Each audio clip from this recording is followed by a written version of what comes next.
do is we'll go through three topics. So I pre-discussed this with the panelists. We're going to discuss lessons from blended learning. And three main topics are choosing the right blend. So how do you design such a blended course? The second one is on motivating students. So how do we create a community which is active? So how do we do that? What are the lessons, assignments we have? And then finally, going to real estate students' competencies or skills, the knowledge they should possess. Does this mean anything also for designing a blended course? So are there certain activities or assessment methods that we can or cannot apply in online and face-to-face environment? Let's start with ladies first. So we first do the first topic on choosing the blend, and my idea is also to have the say the final questions and discussion at the end. So we try to do this in the last 15 minutes.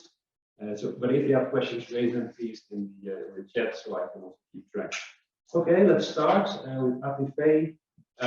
Welcome, good that you're here.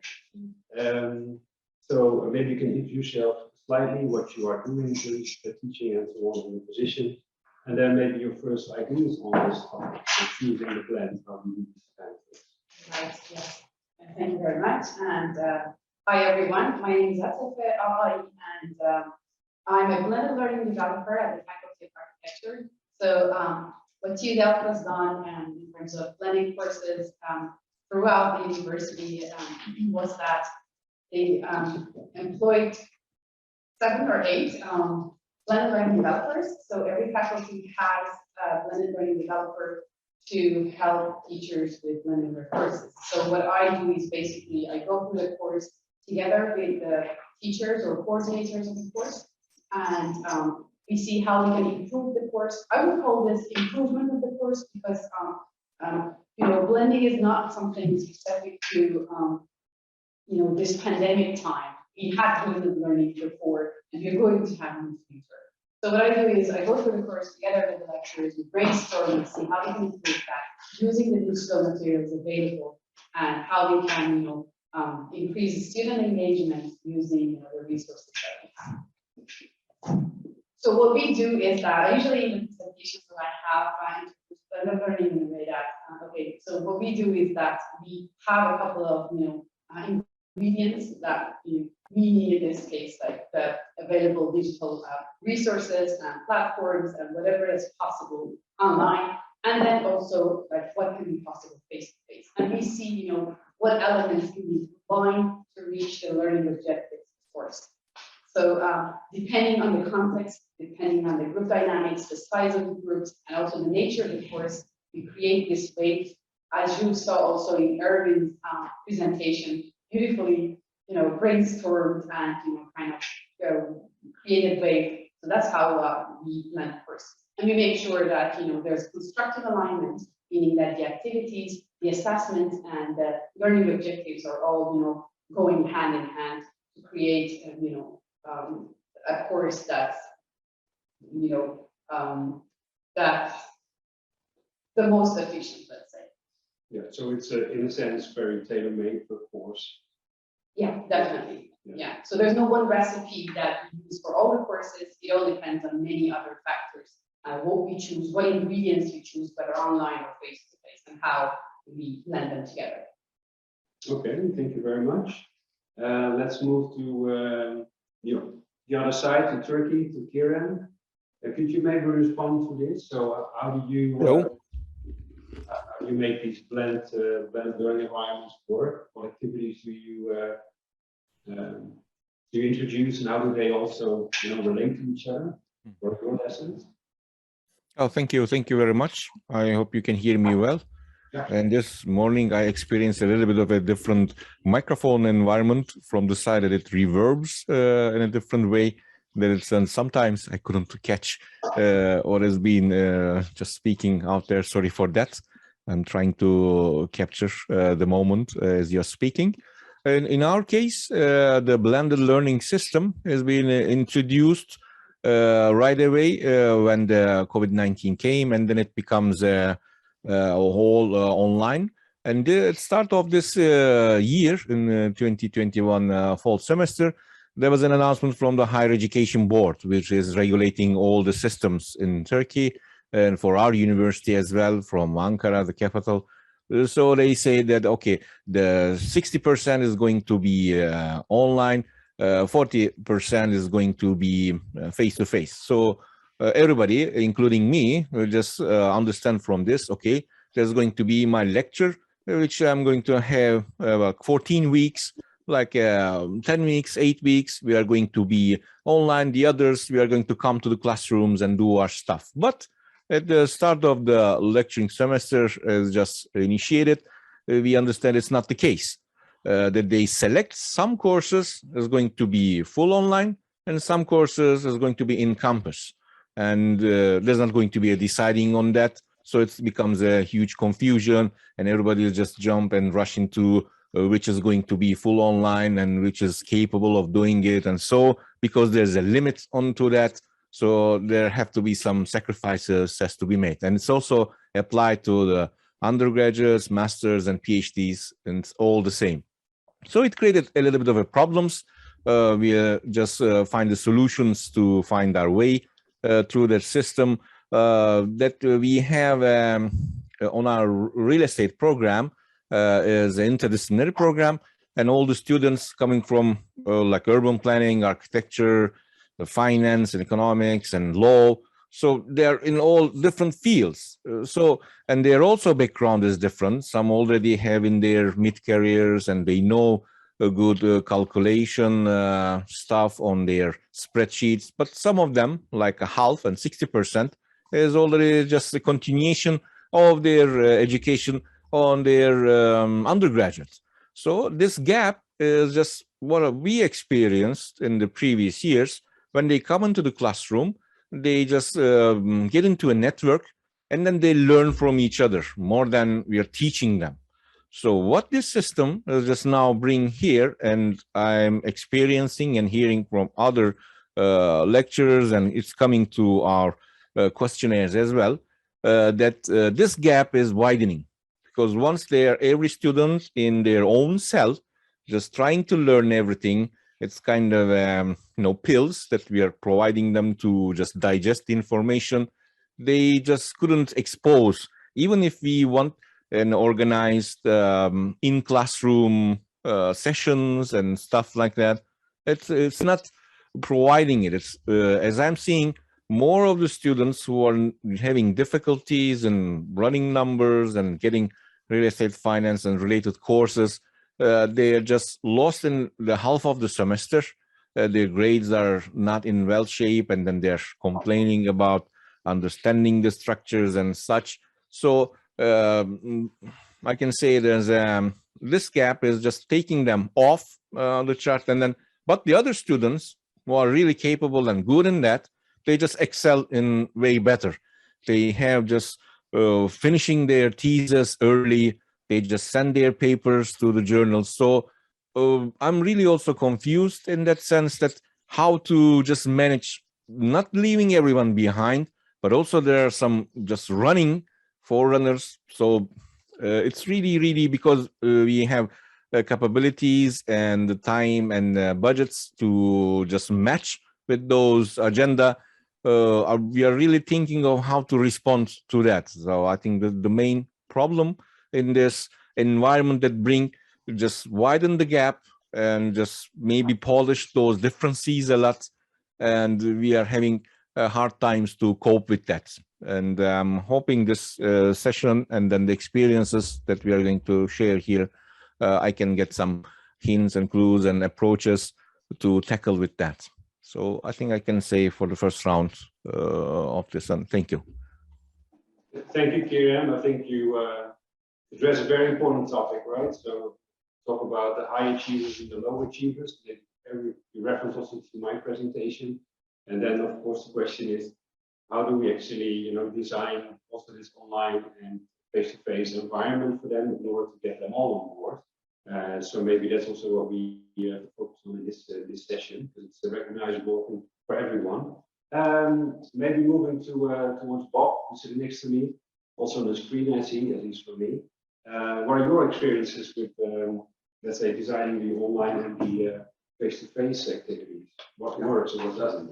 Yeah, thank you. Greetings from the flesh mob here in Delft. That's at least the feeling I'm having. First of all, I would like to come back to a question which was made at the very beginning of this morning. What's going to happen to these presentations?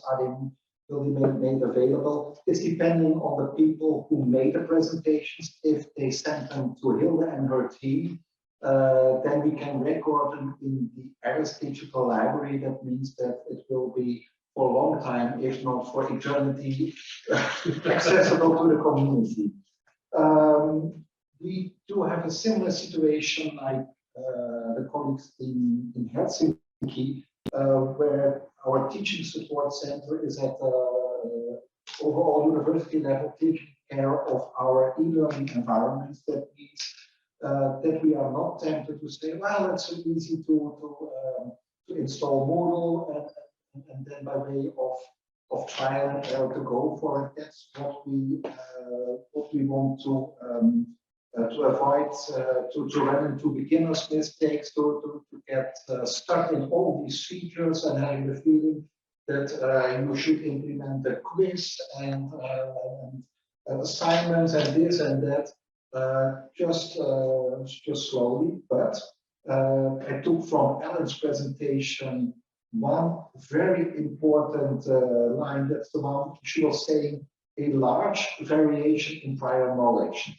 And I think that is what is very typical and critical for real estate course programs, because in our case, the participants are composed from people who do have either a first degree in economics, in law, and nowadays also a bit of a combination between these fields, but we also have architects, building engineers and so on, and that means that they will naturally have a need for calibration in certain areas. In the past, we would for some classes split up the cohorts and give, so to say, the more advanced, a bit different type of teaching as all around, but we learn to use our e-learning environments, and last not least, also the group dynamics.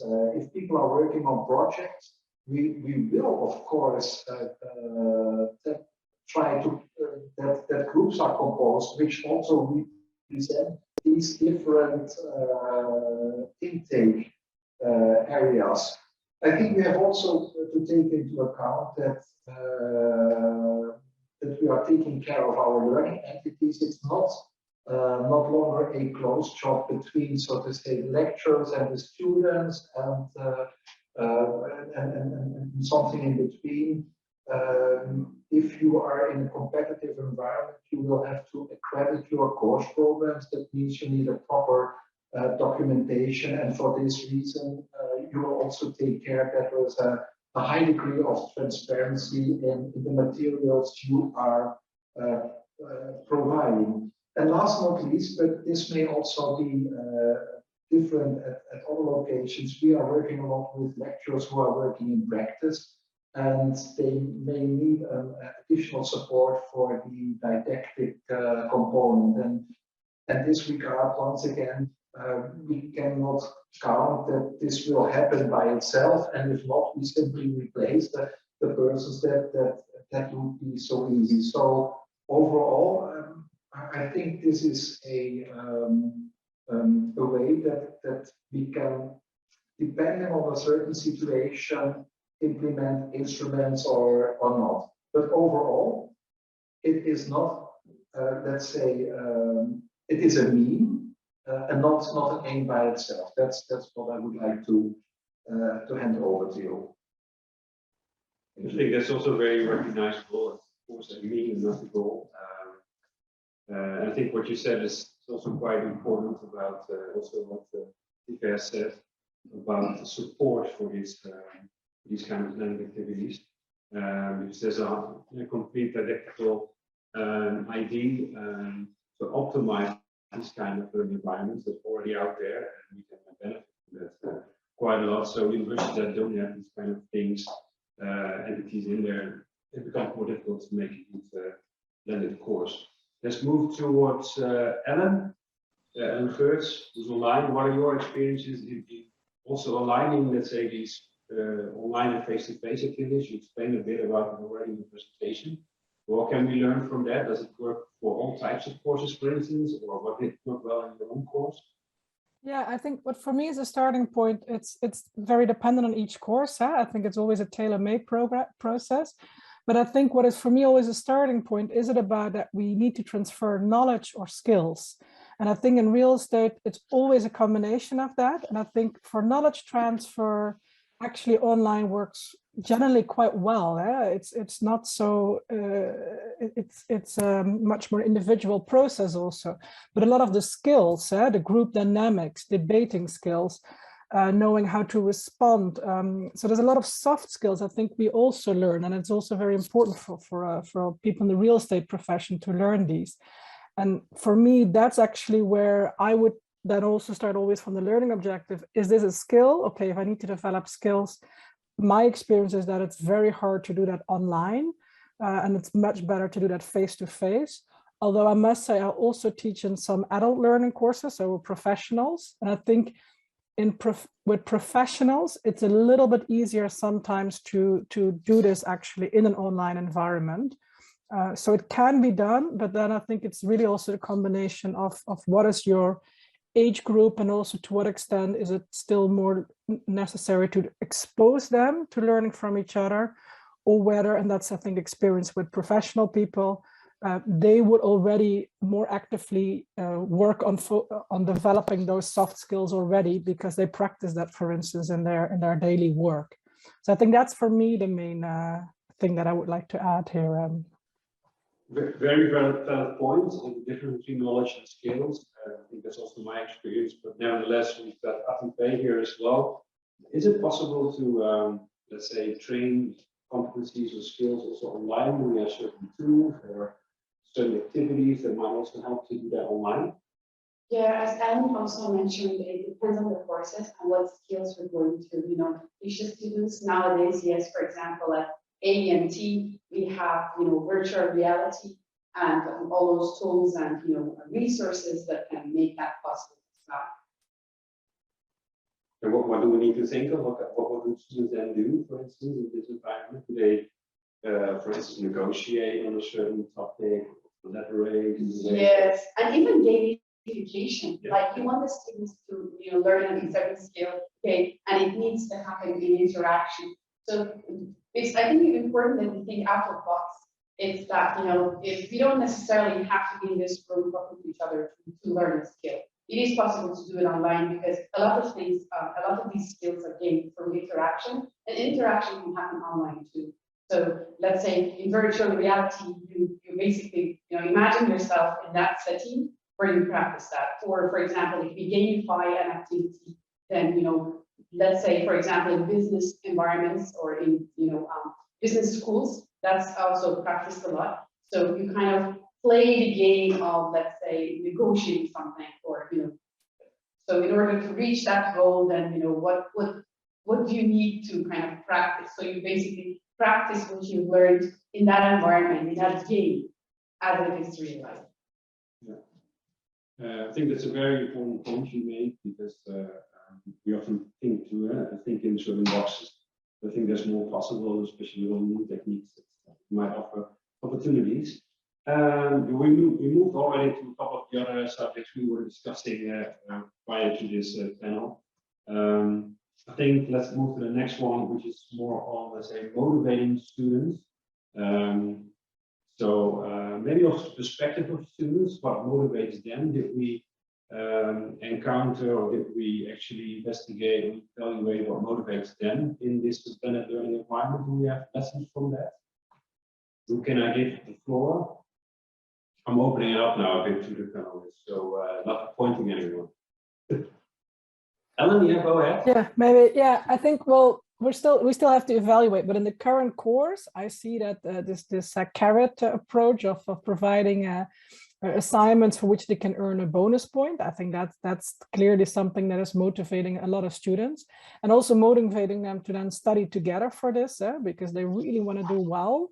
But that is really taking sort of a carrot approach. I think you could also turn it around and make it more sort of a compulsory moments in time whereby you assess them. And if you make that part of your overall assessment, I think that could be a thing to motivate it.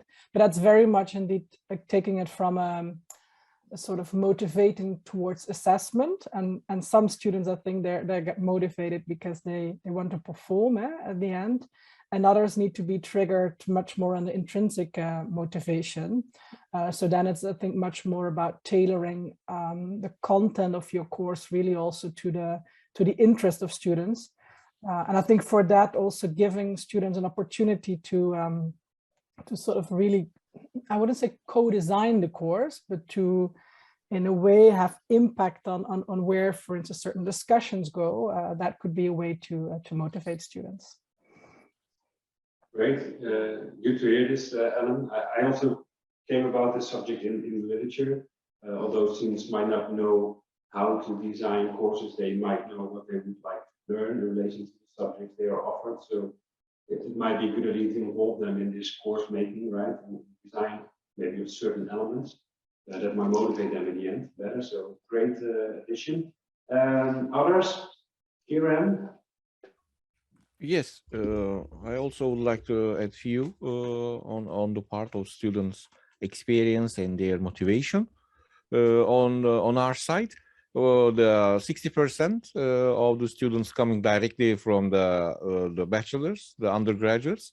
So I am asking them in the first class, so what are their expectations from this lecture and how they are going to just look at through this subject. On the real estate finance and investment course and forecasting modeling of two lectures. They are mostly looking for directly to get to their first steps in their professional life on valuation. So in the most cases, they are looking for the part which they can just easily transfer their career into the valuation part, but which is on the case very soon. I'm saying very soon, like 2 to 3 years, they get their certificates from the higher board, and then they become fully certified valuers.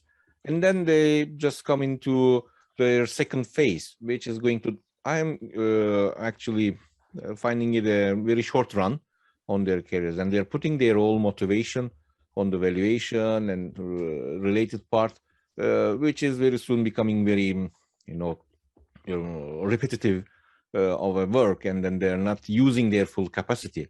And from time to time, they also starting to get back to the other courses and look for a way to just capture, okay, we take those courses, but there's more to those into to project development and the decision making phases to create the project, and then to venture into new horizons, let's say.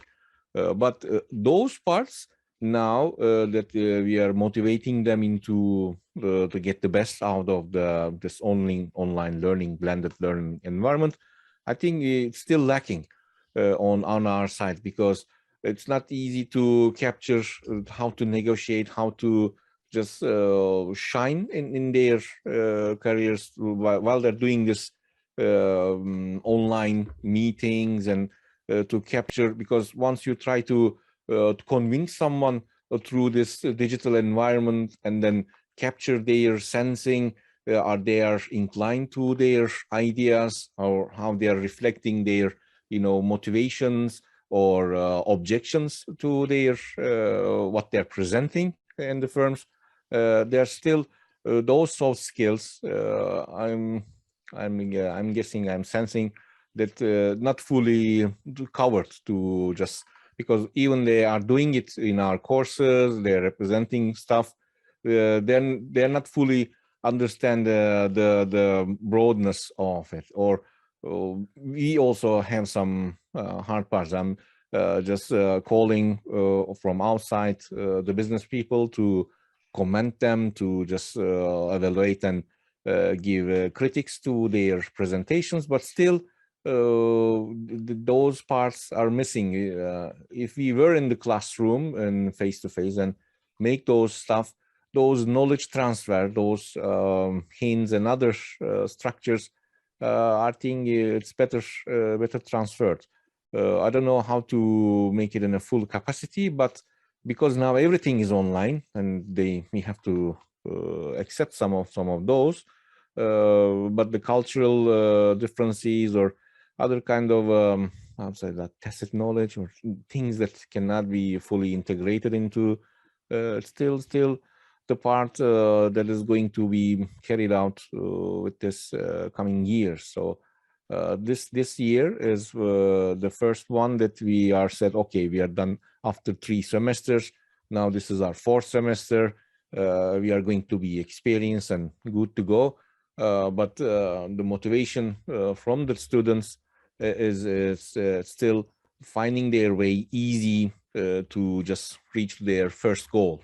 So they are inclined to those subjects and soft skills and other kind of structures, which is still when they're going to be hired or in a high level of interaction, they're going to be called into a room in a physical environment. So we need to emphasize more onto that in the coming years, because everybody is going to be doing it very well, and all the lectures all around the world is doing it with the best lecturers, and they can enroll. But the others are still going to be more to be demanded. I'm guessing. I'm thinking for the future. So thank you. I think you made a very important point about also our own role in designing the course, but also how to, let's say, reflect or respond or assess the work of students. My experience in the new courses that we made recap videos. So randomly selecting, let's say, 3 or 6 students' works they have submitted, and then recapping, trying to explain to students what were the good parts in this design, what were the lesser parts that could be improved. So in general, they were more motivated to hand in the assignments because they knew they could also be part of this recap video. So normally we intend to do this course in a physical setting, which works perfectly well, but I think it's also possible to do these kind of things in an online environment. So yeah, that's again a good point made here. Let's go to Bob, who's actually waiting next to me, who wants to say something. So Bob, what are your experiences? Your motivations? Yes, my job here. Yeah. Well, when we were talking about the end, I think Helen said, what is your age group? I would like to explain what is your target group.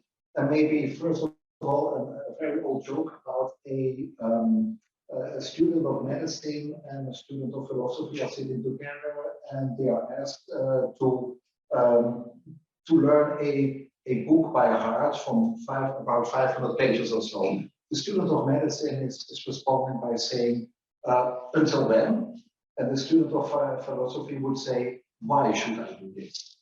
I think we have to take into considerations that the groups we are dealing with, they are organized in cohorts. That means for all the courses, they are together, so there is a community, and they very much have this common learning journey, which is, so to say, based on the fact that all of them are working, most of them even more than full time. So they have to share this time for the coursework. But what they see is that self-learning is not enough, or just learning by doing the job. They experience participation in the course as a kind of boost. The right moment is never given in your career. Maybe at the very beginning there's much time but less money, and then the other way around. So I think motivation has very much to do, if it comes, so to say, from yourself, from the inside, intrinsic. Not that someone is saying, well, you should do this because then your career will grow.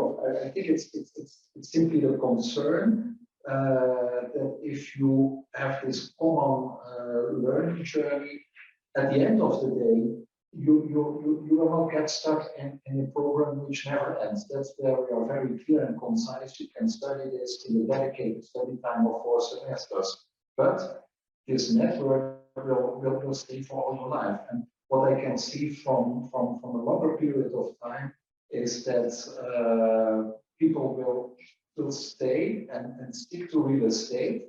Maybe they are shifting, so to say, the focus of their work, but it's not just let's say a movement in between. Okay, I tried real estate and now go for something else. So in that sense, I think motivation is just coming with the need. We also hardly ever experience critical issues with group work, where so to say, there are so to say the workers and the people who are just so to say doing so much that they cannot be kicked out. We hardly ever experience this for a very simple reason, because the group dynamics are too tight, and people simply have the concern that this is the chance to progress.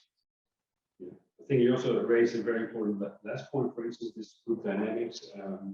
That should be supported maybe also by group kind of activities. That might be related to these peer review things we discussed already. So there are a lot of possibilities to get student-student interaction, which motivates quite a lot. Maybe to round this round, Atifeh, do you have any recommendations maybe for, let's say, motivating students, both online and Yeah, as Bob mentioned, I would like to emphasize that building the community for design, so that the students feel like they're engaged in a community and they're doing it all together.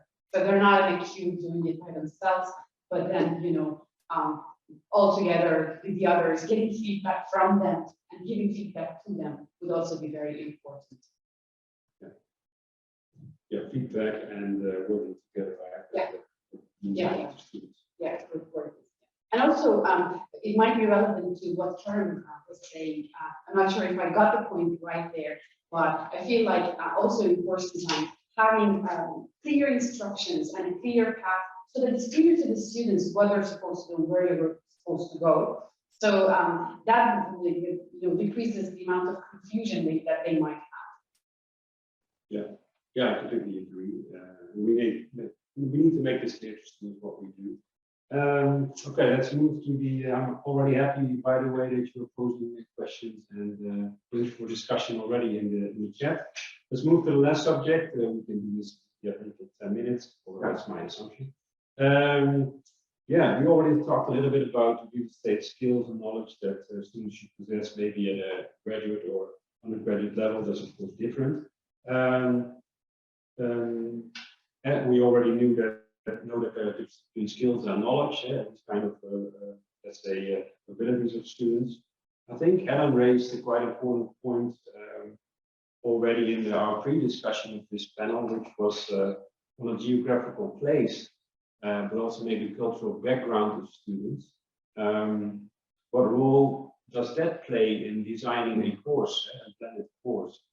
Do we need to treat students quite equally, or how do we integrate, let's say, more culturally diverse kind of geographical aware solutions in our designs? Do we have any ideas about that? Maybe Ellen first, because she raised this point anyway. So can you say something about that? Well, to me, that's still the big question sometimes, because now I teach in Delft. In our masters, I would say we have a large proportion of Dutch students and a smaller proportion of international students. But then when it comes, for instance, to building economics, a lot of textbooks are actually very American focused there.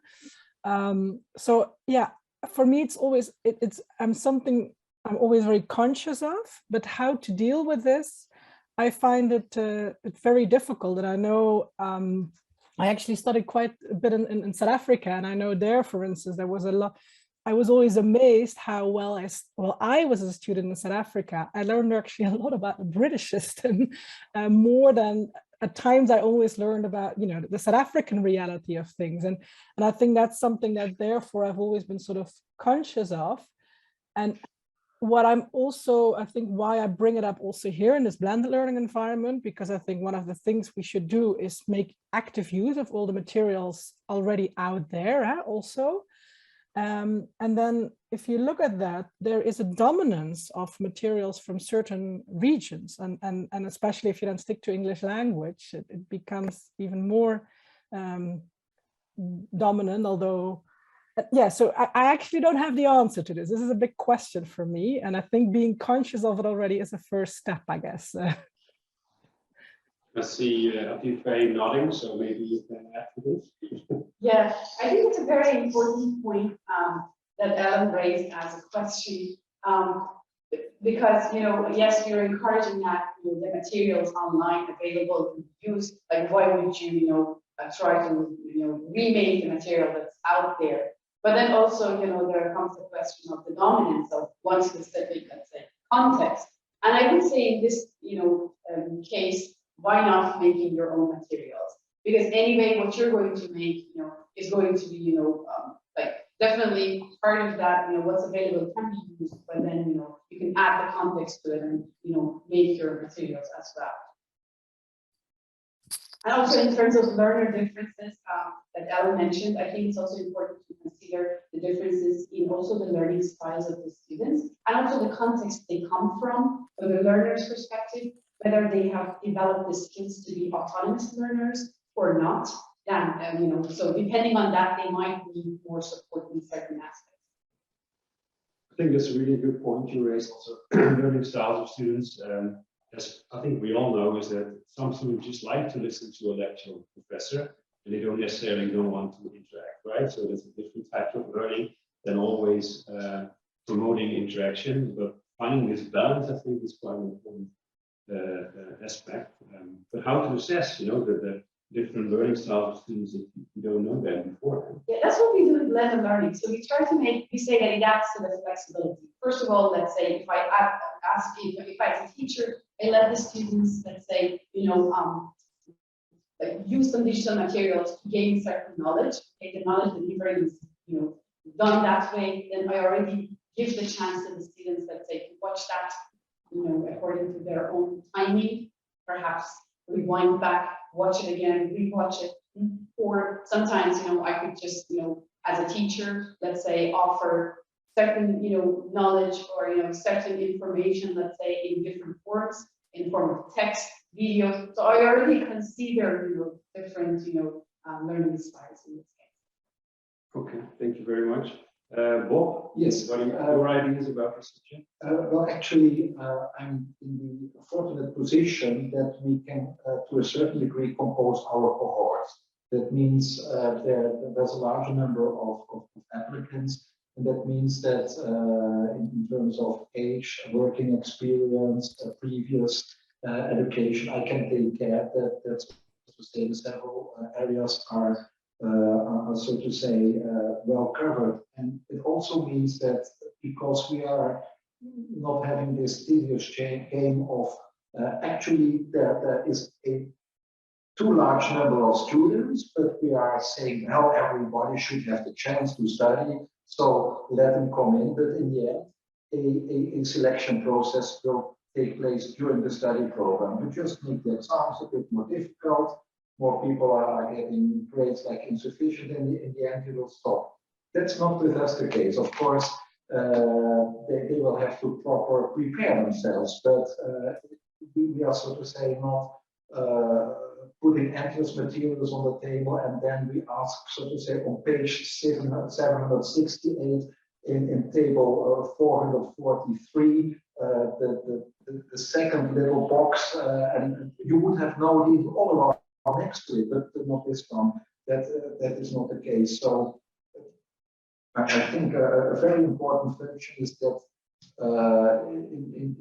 within this group, you cope with the situation of a growing amount of information.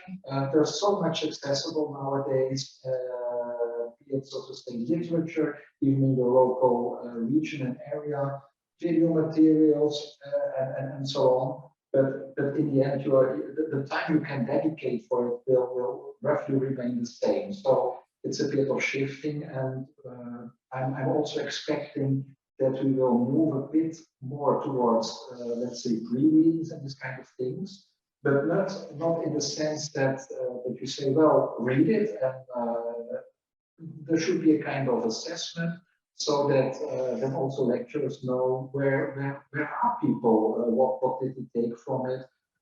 So there's always a bit of this stress situation that you will be tested, but not in order to eliminate you from the course, but to see where you start. And I think again, this is a very fortunate situation that if so to say, people come to real estate finance or whatever, in advance, the people are taking care of the course. They know what the composition is, how many did already have, so to say, maybe a master in finance and accounting or whatever. So they know where to start. And I think that's an advantage for us, really.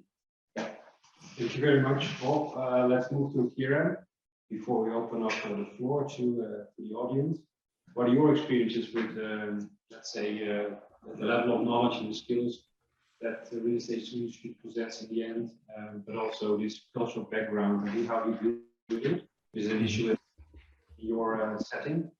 Yeah, we have that kind of a similar problems and similar kind of an approaches on our side, that the differences are large and it's becoming larger. I don't know, it's because of this disturbances in our techniques before, because okay, if we continue on this system like 4 more years and all the students are going to be in line with that, and then whole system is going to shift to a new part. But now the last 2 years that we experience, we try to first do the things that we do exactly the same online, which it didn't work. And then we try to make it more blended, but still now on the other side of the students, once they are starting to close their cameras and not responding, do not want to be just intimidated, or they feel like if I answer something wrong, or what happens if they are in some different background or some noise came and they're under recording. Anything could happen, because even if you don't let the records, that there are some instances that students record by using their phones and other stuff that make them kind of use against them in the future, like it's mentioned in the chat. So it's all becoming a different scenario that the students are asking or looking through this online structures. And there was a time in the 1980s in the Turkish education system, they opened in the TVs, like TV channel 3, just giving 24/7 the lectures. And if you enroll the system, you can watch it on your TV. There's no interaction. You just enroll and they send you the books, and then you go to a central examinations in person, and then take the exam, and then you can get a diploma of undergraduates. This system is in Turkey starts to shift like that. We have all those technologies and stuff, but there's not an interaction is going on. We are recording everything, putting things, and making it kind of scalable, which can be applied to 10 students to 100 students, which can be evaluated and then go through in their own pace. But very soon we can say a universal system, like the university, is just make it a one component that you can go through and then get your work and study, and then lectures and exams and everything. And then it could very soon to become like that. But it's like the system is, you are showing a guy to just, okay, this car goes as fast, and we just send you a tire, and then you put it on and then try to just go as fast as, but not taking all the components, all the parts of the system, which is actually making them to pursue in their career. So for the real estate education and their future careers, which is mostly that moving very fast on to the other parts of the new systems. It's not like computer engineering or other stuff. We are going very slow pace, but now we have this shock, and everybody is just moving through this shock wave. And then I'm not saying we are falling behind, but the things that we are putting on our agenda is just not catching up. All the things that we are putting through our students is just making it something else on the other side of the digital screens. And even those assessments and other parts, it's going to be something that to evaluate and to discuss. But are we moving the same pace, or are we just put ourselves into it? Maybe it's better than the previous non-COVID situation, but because of the acceleration changing, we are slowly having this danger of not getting this student knowledge and their expectations in that sense. So this is the part that I would like to comment and conclude my words. Thank you. I think we should be aware of the effects of our activities in the blended form on the skills in the end, knowledge level students get. Maybe as a last point, also in response to Ellen's question, what I noticed from my book development, of course, we made assignments that were for the total audience, and I tried to contextualize, let's say, the case, but also, let's say, the policies around a certain project they will have to design something for. And I was amazed with what the students could do. So I think that at least thing we can do if we make something for, let's say, global audience with different social backgrounds, is at least to contextualize the learning material we have. So that might be one of the most important lessons. And of course, there's a whole set of learning activities later on, but that's at least the curriculum, I think. There's a lively discussion on the chat, which I'm unable to repeat completely.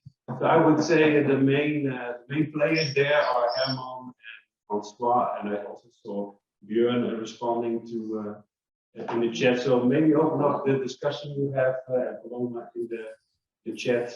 Francois, can you maybe address Privacy, no? some things you added in the chat? Are you there, Francois? Or are you getting a cup of coffee? Herman is here. Herman is here. I'll start with Herman first, okay? Herman, what are your main points? Yeah, apparently I used the most space in the chat, so sorry for that. I have a very small window to type with. I don't see how much I type already. Anyway, what I wanted to say is that I never realized till we had this blended and offline and lockdown things, etc., etc., how important a safe place is for a learner. And like was said in the chat, for the teacher himself as well. And effectively that is said for me. So I will be much more pay attention to that, as that we have all the right, but also the need to fail, to make mistakes, to refer, to benchmark. This is so essential in the learning thing that I in future will pay much more attention when I organize courses. Yeah. And how do you do this currently? How do you try to do this online, for instance? Create a safe environment? Yeah, well, are you coping? Students? Well, no, that's good. That's a very good question. It's definitely for me that we have to make a huge distinction between small groups, like we have studio spaces in our faculty where we work with 10, 15, sometimes 20 students. There it's really possible, for instance, during a 90 minutes, 2-hour session, to create something like a very intimate environment. It's very nice, and I would say it sometimes even works better in the physical group.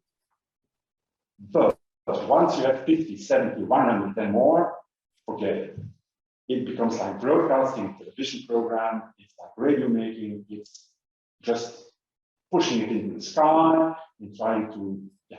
So that's where I are, not further yet in my own room. So I don't know. Yeah, but still, at least you're saying that starting with small groups can create some sort of safe environment, right? But now our biggest challenge is maybe how to get this done for the entire group of students. Yeah, but as I did in the chat, I really want to make a difference between what I call undergraduates, so that we do at university, and postgraduates. So the course I was referring to in the chat is a course where we have 35% of them are lawyers. So you see me coming immediately, yeah? So they immediately think about, okay, what is going on with this information that I post now? So normally we should be like 75 in that course, so 25 lawyers, can you imagine? So it just doesn't work. It really doesn't work. They all hide themselves between, there is really no connection. So it felt very, very empty. After 2 hours of lecturing, it was terrible. I had to do that 4 times. It was an 8-hour course. Didn't work. Okay. That's it. So I don't know. And we discussed that with with organizers, and they have even now at this moment a lot of teachers who say, I'm not coming back. Forget it. I'm not coming back next year. When you're doing online, forget it, ask someone else. And this is something strange, because then we see that teaching is about much more than sending. It's about interaction. It's about being together. It's, like I said, we develop on the side of the learner, but also on the side of the teacher. Yeah. So as a course organizer, it's important that you see that we both want to have something, let's say, interesting in it. So I learned a lot about how effective learning works during this strange times that we live in and all these blended experiments. I think this is very recognizable. We learn from students as much as they do from us, right? So how to do this quite important. François, I see your mic's already open. Sorry, I'm back again. I don't know if you can hear me now. But I think it's largely been said, so let me not take more time. Okay, let me leave it to others. But yeah, it's that safe space, both for the lecturer and the student. And I think that's also things that, the point was made that a recorded lecture gets taken out of context. It gets taken, and I've had colleagues who've worried about that, one point, sorry. And I mean, I still think that for some of the weaker students, this is a better system. It allows them to go over the work again. And I think that point has already been made. François, you made one point, which was that students in an online environment find it difficult to assess their understanding, right, of the material, but also, especially in comparison to their other students, right? Yeah, it's a comment. It's a comment that I got from a few students that when they're in a classroom, they can position themselves from their knowledge perspective, how they're doing compared to the rest of the class. Some are better, some are worse. And what I found is that a few have come back and said, look, the issue that starts is that you become very lonely. You actually don't have a point of reference anymore, where you sit in the knowledge. Now, you may say that's not important, let every student decide, but I think it's maybe something that one has lost in that process. And how one brings that back. Look, I'm sure IT will sort it out at some point and say you're in the top 25% or in the middle or something. But I think that sense of anyway, I think that you know what I'm getting at. So that there was a sense of loneliness that was being picked up. I'm learning by myself is that some lecturers, and I think I've made the point yesterday as well, and we've got students who shift from faculty to faculty and for a number of reasons. And suddenly the student is facing 6 different systems, some doing completely online, then you almost have the lecturer who goes back. And I'm starting to wonder whether the variance, of course, in the past we had good lecturers and bad lecturers and everything in between. But I'm wondering whether the pedagogy, the variance, starts becoming broader in this than maybe what we had in the past, where a lecture was a fairly, I mean, somewhat more entertaining than others and so forth. But I think that the student knew what to expect, and now suddenly they have different assessment systems that they're dealing with. But anyway, yeah. Good points, François. I think also the last point on the different systems that students and we have to work with. We should not forget that we're all trying to cope with this and trying to understand the ways of learning in these different environments. So we also should give it a little bit more time, not to completely disargue with your arguments. But I think that's also important. Show a bit of vulnerability maybe to the students, right? That we try to professionalize these forms of education, but we all need to work with it and trying to reflect on it. Björn, you made good that you did already raise your voice, so please go ahead. What are your thoughts?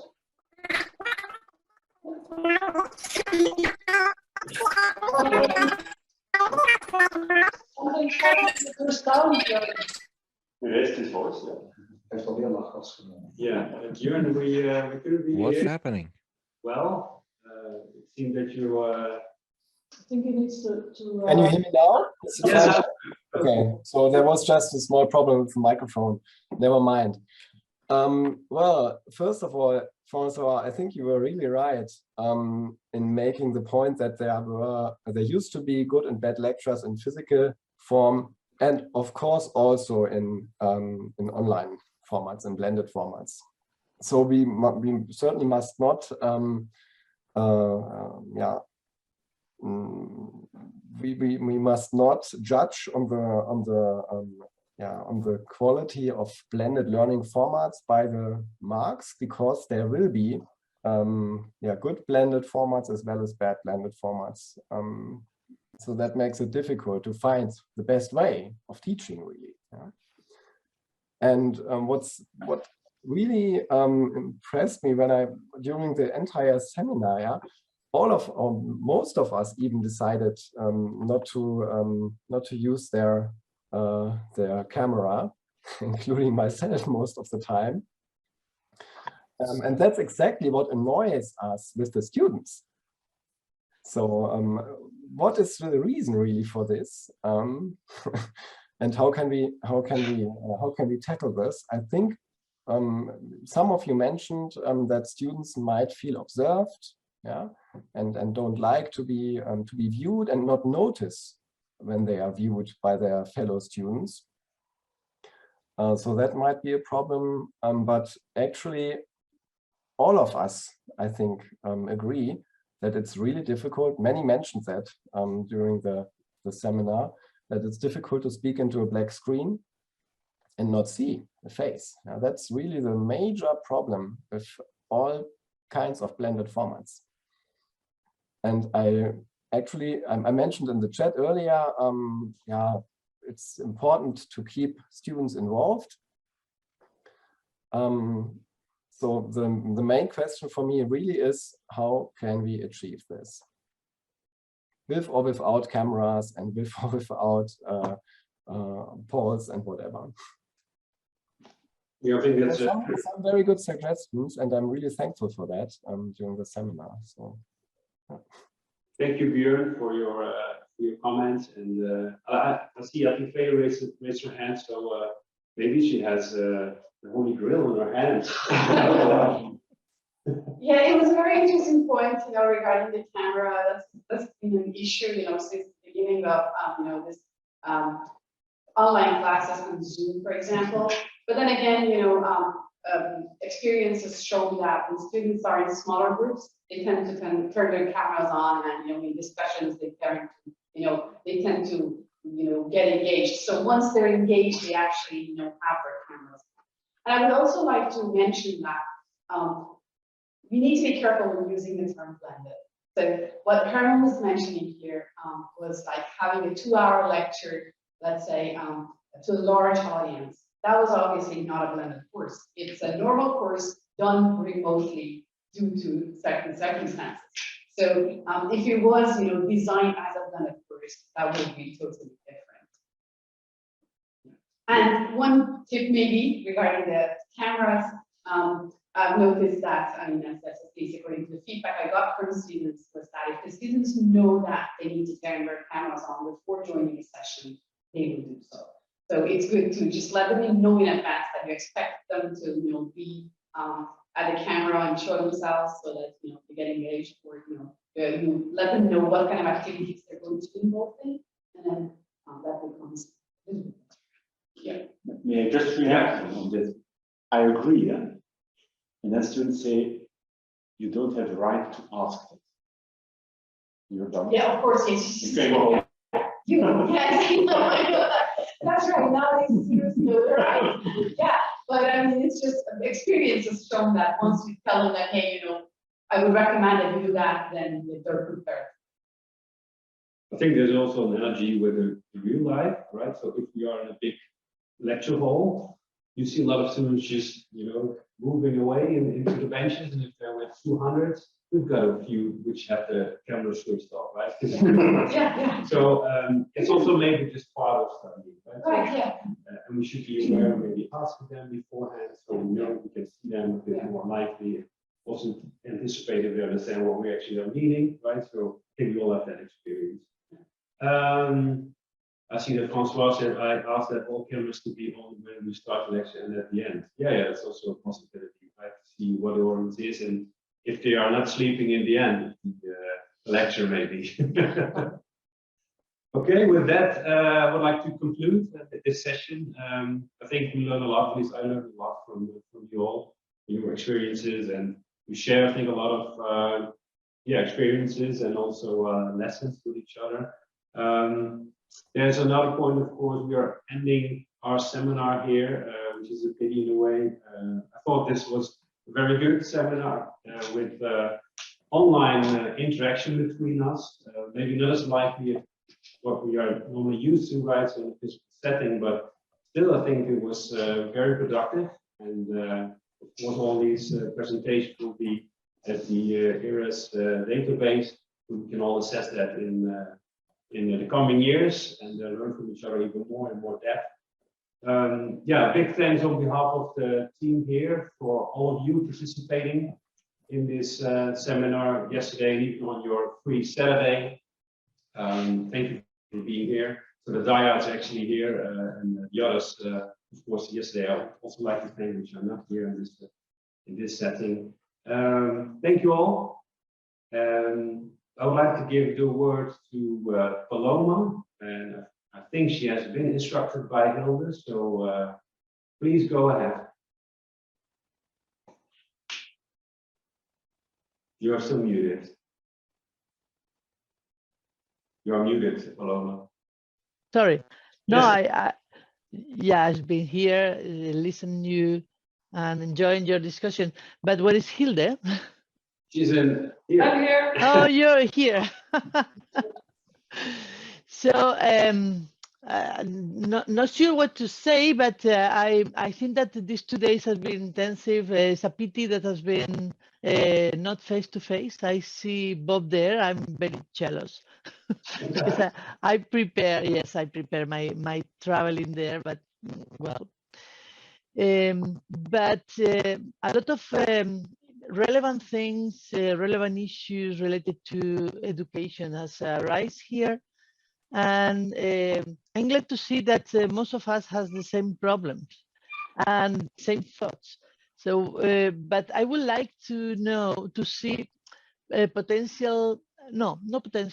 clear solutions if we can find it. But I think that we are going to change again, and probably we enter in short future, short 5 years, 4 or 5 years, in which we are being in and out of remote teaching. So we should find our best path to deal with until the situation is becoming better or stable, more stable.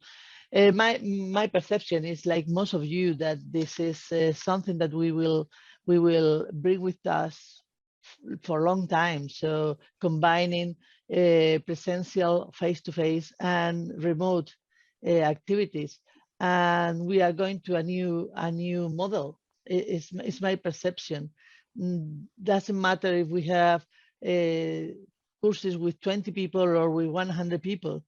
So we should find the path, and we should find the model to better teach in real estate. Another thing we have to do is to try to increase the size of real estate students. Real estate is a small group, a small area all over the world, but it's part of our task to do our teaching or our transmission, knowledge transmission better in order to attract more students and contribute to our area rise or increase and so on. So I tell you from a country that doesn't recognize real estate as a field like others. So, but I think that the world is changing and we have a huge area to work and to develop our skills. I wanted to remind you something that I always say is, but nobody pay me attention when they say it. There are, I'm sorry, but there are a lot of very good ideas in this seminar, a lot. So we have been discussing during 2 days, 1 day and a half, about good topics, methods, so perceptions, but we don't write it. It's very, very important to summarize this and publish. So in this perspective, I told you yesterday, the Journal of European Real Estate Research, which is our ERES official journal, could publish these debates in the education seminars. So I invite you to think about and write maybe short documents about education in order to give the guidelines for the future for other people that don't attend our meetings, and maybe we can have more people during the next years. Thank you very much for to all of you for being devoting your time in this activity, and I hope you come again next year.